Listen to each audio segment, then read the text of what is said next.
Alright guys, so the last method I want to add to this little class is just a method to print out the database as a string, just so we have something to display for this example. And this isn't even really part of the tutorial. I just want to do this real quick. So we'll say print out the database as a string. Alright, so public string database to string sounds like a good name for it. And what is this? Give me. That is because I named it products. Alright, so that was annoying me. Alright, so anyways, to print out the database as a string, we probably need a variable to save it in. Again, I'm just going to do this real quick, so try to explain everything though. Alright, now we need a reference to the database. And how about that reference? Looks good. Alright, now we need a query to query the entire database. So string query, set this equal to select all from, why are you not in where you're supposed to be? Select all from the table, and the table is table products. Where? Pretty good. Might as well just copy that whole thing. Alright, so the query to select all the data is select star. This means everything from this table, where one also means every condition is met. So this means select every column, and this means select every row.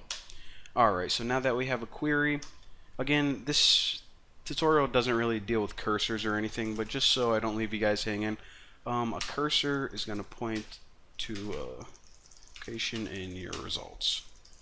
So just think of it like a pointer, where if this was the first row, then it would point to here. If it was the second row, it would point to here.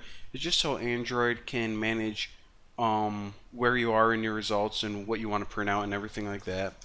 And the object for that is C. And if you just call db raw query, then you can pass your query in null. So now we have a pointer, and to move it to the very first location,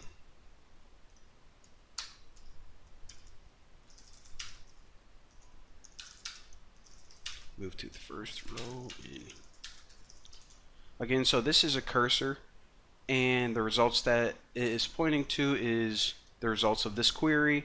And to move it to the very beginning, we just call move to first on it. Not really important, but you know.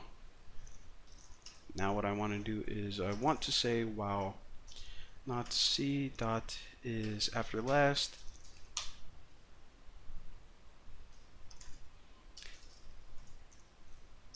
and I'll explain this in just a second, guys. So get string, and in the parameter here,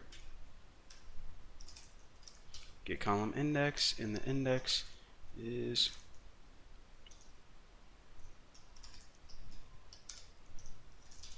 product name, and make sure that this is not equal no. Alright, so what this is pretty much saying is the C, which is your cursor, is after last. You want to make sure that it's not positioned after the last row. This is essentially saying make sure that you still have some results to go. When you're done parsing through all of the results, of course, I guess we can just end this now. Probably makes sense if you just close your database.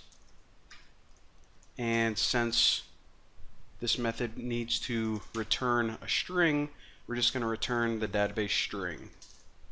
So of course, this is essentially going to loop through each row in your database.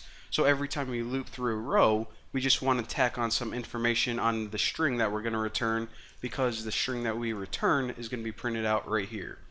So again, I know this is a real quick one too, but this is kind of like extra bonus stuff for your tutorial.